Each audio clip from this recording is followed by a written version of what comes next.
Hello friends, Cherie here. Welcome back to the channel. I'm here today to share a pretty quick and easy quilting project with you all, featuring some absolutely lovely Tula pink fabrics that are available in the shop. Stay tuned. Okay, so here are the supplies that we're going to use for this quick and easy project. You need something to cut the fabric with. You can use your scissors, or you can use your rotary cutter and ruler, whatever you prefer to do your fabric cutting with. You need two different fabrics preferably. You could use the same fabric, but it's kind of fun to have one fabric on one side and a different fabric on the other side of this quick and easy quilt. So I've chosen these two prints from Tula Pink. You also need some thread. I think I'm going to go with this variegated thread because it's going to pick up all the different colors that are in this fabric, and I think it'll look nice on this side as well. That's the one thing, you want to make sure you're using thread that's going to look good with both fabrics. So I feel like it'll bring in subtly a little bit of the colors when I do the quilting. That's also in the reverse side print. I could of course use the solid color too, it just blends in more. But I want this to be a little fun. I think I'm gonna use the variegated fabric. And then you need some batting. Now I'm gonna use this 100% cotton batting. This particular piece is for a crib size. It's to the dimensions of 45 inches wide by 60 inches long. So I'm gonna cut my fabric accordingly to maximize the use of my pre-cut quilt batting. You can also buy batting on the roll. You can buy a larger piece and cut it down to the dimensions that you want. That's really all up to you. But I'm gonna make this crib size, so that's what I'm going to do. This will be, the batting will be a little bit wider than my quilt will ultimately be. That's fine. But for the length, so I can use the full 60 inches, I'm gonna cut off 62 inches of each of these two fabrics, okay? All right, let me get my fabric cut. Okay, so I have my fabric cut to length. We are not going to do a binding on this particular quick and easy quilt. I'm going to go ahead and leave the selvage edge on. So I'm starting by laying down my first piece of fabric with the right side facing up. This particular print is directional. My other print is not.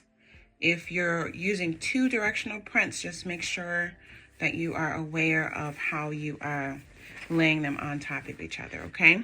So that you can have them going in opposite directions if you want to, but if you want them to be in the same direction, be cognizant of that.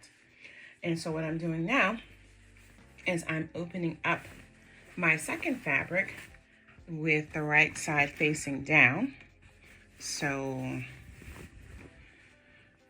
I should be looking at the wrong side of this print, okay? I'm gonna get this all flattened out. I'm just kind of showing you. You want everything all flat, even that section over there. And then we're gonna get our quilt batting.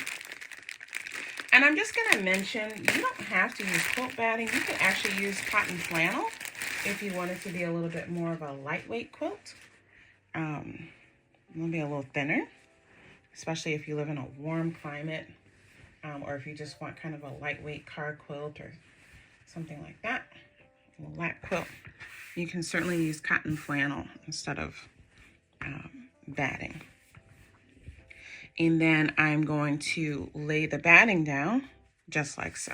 So I'm going to take my time and get all three of these layers flat and smooth, all the way around all the edges. Like I said, the batting might end up being a little bit wider, but we'll see that on the other side. I'm trying to leave as little over the edge on this first side as possible. And then when I smooth it all down, I'll see if I need to make any adjustments. But I just want to show you the next step, which we're going to do. And so the next thing we're going to do is we're going to pin this in place around all four edges. And we're gonna leave an opening of about 4 inches. I'm gonna establish my 4-inch opening here.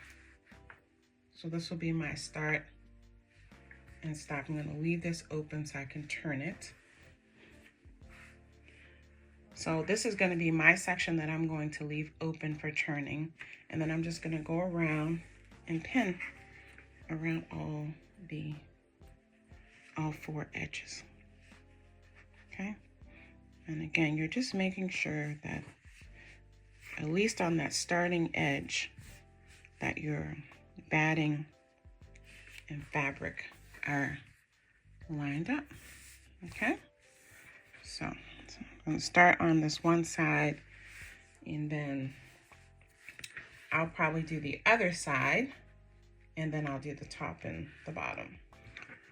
Okay, friends, so I got my 3 layers all pinned together, and then what I went and I did is I just squared off, make sure all the edgings are straight, so that this ends up being a nice rectangle. So I have this last edge to pin. I'm going to pin this, and then I'm going to go to my sewing machine, and I'm going to start at that place where I indicated where I'm going to leave open, and I'm just going to do, sew up all 4 sides, okay?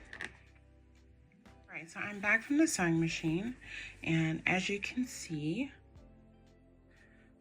it's a little bit hard to see, but you can see I've stitched down. I like to stitch all the way over the edge and then come back on the other side so I can get a nice sharp 90-degree angle there. I'm going to trim this corner off on all 4 sides, and then in this part here, I'm going to leave the fabric, but I'm going to trim out the batting to reduce the bulk along the sides, the edging, okay? Because remember, we got to turn this right sides out. And so I'm going to come in here, I'm going to trim out the batting. Let me just show you too. I'm going to trim out the batting to about right here, right? And that's going to reduce the bulk when we turn it right side out. I'm going to trim that corner. You can see the stitching better actually from the batting side. So I'm going to trim that and get the extra batting out. And I'm going to do this on all 4 corners and along all 4 sides. All right, so I got that all done. Now I'm going to come to this opening that I left. I'm going to stick my hand inside, and I'm going to go to the corners and just start turning this right side out, okay?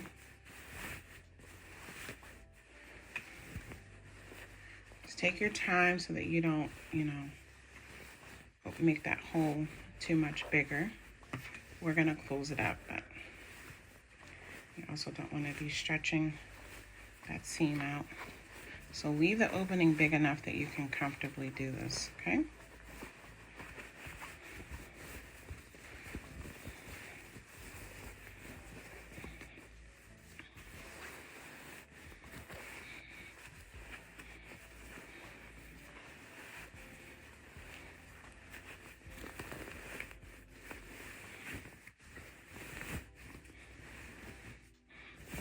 Use a little bit of force, but be gentle, okay?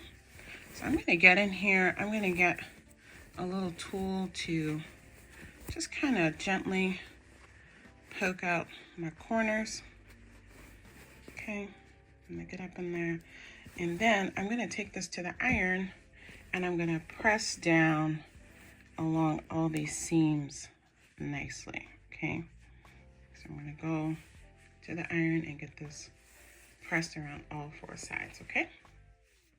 Okay, look at how cute this is. I absolutely adore this fabric. I love elephants. I love these colors. Tula pink just always does it good. So I got this nicely pressed. You can see side 1, side 2. We still have that opening, which we're going to leave alone for now. And what I'm going to do, you can quilt your quilt however you wish. I'm going to keep this one pretty simple. And so the first thing I'm going to do is I want to have a 1-inch border, stitching border all around the quilt. So the first thing I'm going to do is I'm going to come with my ruler, my clear ruler. You use whatever you have. So I'm going to line that up. And then I'm just going to lightly get a line with my chalk pencil, and I'm going to do this all the way around the border. I want 1 inch. And you press hard. You got to press hard enough that you can actually see it. But I don't like to press too hard. So this is just some Taylor's chalk. I'll wipe off. Actually, I usually run my quilts through the washing machine after they're quilted anyway. But anyway, I'm going to do this all the way around the border.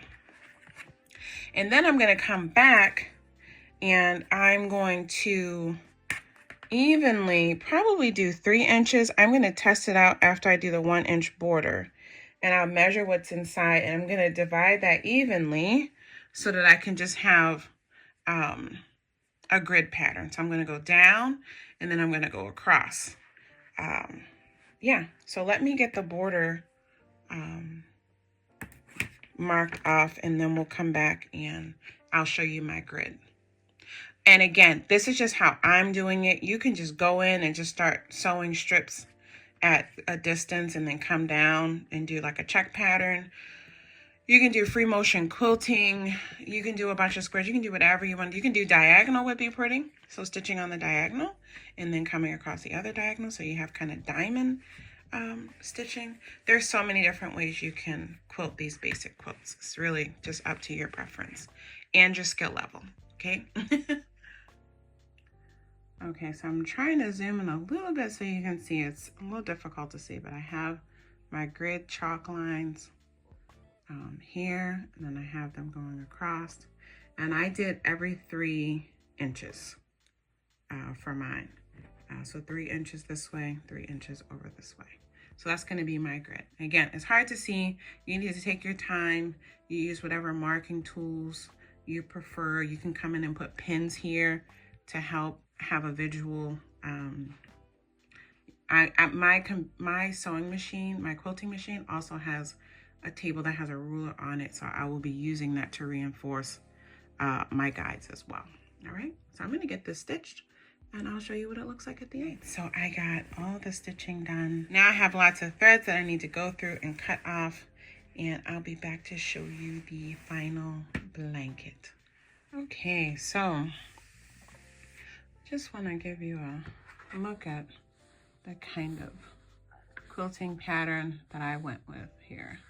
You can see my corners. I have 2 stitches along the edge, and then I have my squares. And I will continue to find threads, I'm sure, as I work through this and just sit and get it all neatened out. You can see on the wrong side, here's what it looks like on the polka dot side. So you can see the grid a little bit better on the wrong side of the fabric, okay? All right, friends, that's it for this super cute blanket. I'm gonna finish getting threads. I'm gonna get it all ironed, and we'll have some photos out in better lighting as we wrap this video up. Let me know in the comments if you think this is something that you would make. These make wonderful gifts. Yeah, super easy way to make your first quilt. These whole cloth quilts are just a great way to go if you want a quick and easy project, quick and easy gift. You can make these to any dimensions that suit you or the person that you're giving it to. All right, I'll see you guys back here on the channel again with another tutorial. Take good care. 아침에 눈을 뜨자마자 느낀 설레임 봤어.